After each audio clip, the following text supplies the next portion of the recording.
Hey guys, welcome to Kinotika. I'm Zach Mayfield, and thanks for clicking on this video. As you saw from the title and thumbnail, today we're talking about 5 reasons why you should not buy the Fujifilm GFX 100S, which my really attractive friend Connor is filming me on right now. That's why this is so cinematic and zoomy. Okay, the intro will roll.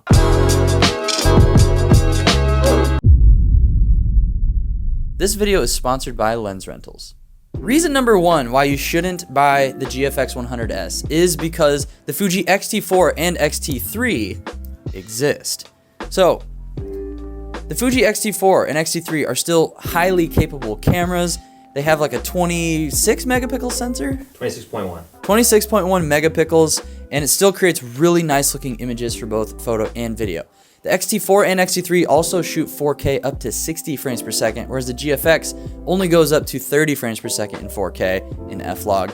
And all of these cameras do 10-bit internal F-Log 420. Cool. I meant to zoom in, I zoomed out. That's funny. The X-T3 and let's just say X-T4. The X-T4 is much smaller and easier to carry around than the GFX 100S, and it's way cheaper. This body brand new is like $1,700. Brand new for the GFX 100S is $6,000 for just the body. We're gonna get more into the price stuff later. Reason number 2 that you should not buy the GFX 100S is most of your work is probably being posted on YouTube or the internet or Instagram.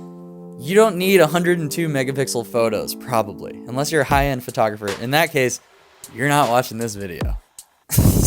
Once you post your video on the internet, there's a lot of compression happening where you're not seeing it in that full 10-bit quality 422.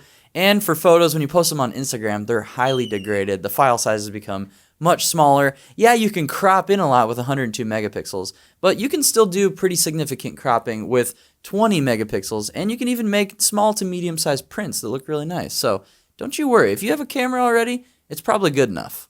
Reason number 3 you should not buy the 100S.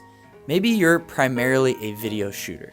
In that case, the GFX 100S does create really beautiful, larger-than-life looking footage, but it's not super functional for video shooters. The Ibis isn't great. The autofocus is okay with certain lenses, not this lens, the 32 to 64 f4. Bad autofocus. We have Connor pulling autofocus right now. Which is also bad. Very bad. Bad boy, Connor. It's not really built to be a functional video shooting camera. There's not false color. There's no waveform. You get your basic histogram, but the tools aren't there for really high-end production video stuff. It is better if you hook up the Atomos Ninja 5. You can get 12-bit ProRes RAW, 422 output, all that stuff. But just this camera by itself, it's primarily for high-end photographers.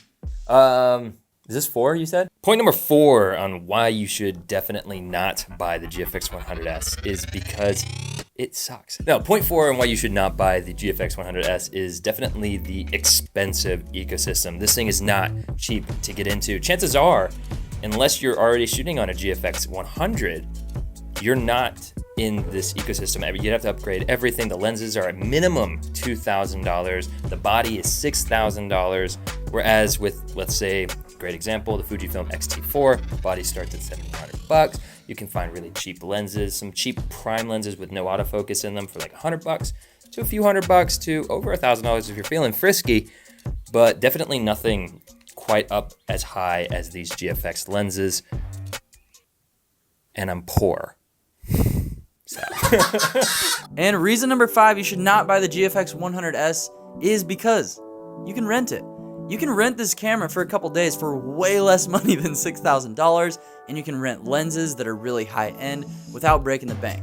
This camera, in my opinion, is kind of a special occasion camera. It's super high quality for those high-end jobs. So if you just want to take it out for a spin or maybe get it for a high-end job, just rent it. And speaking of renting this camera for special occasions, you should probably use today's sponsor, Lens Rentals. Look how high-end it is. It's almost to the ceiling. It's so high-end. Also use code ZACH15 for a discount. So if you're like me and you don't save money, you don't have money, you don't need the GFX 100S. It's a very fun, enticing camera, creates beautiful images. Like we said in our full review, go watch that. Also go watch Connor's comparison to the X-T4, both wonderful videos. This is a very fun camera, but there are better options for us people balling on a budget, just doing simple stuff that's being posted on the internet. So don't give in to the gear acquisition syndrome that you might be feeling. It's just a camera. At the end of the day, use what you got, do the best you can with what you have. Thanks for watching this. Text me when you get home. See ya.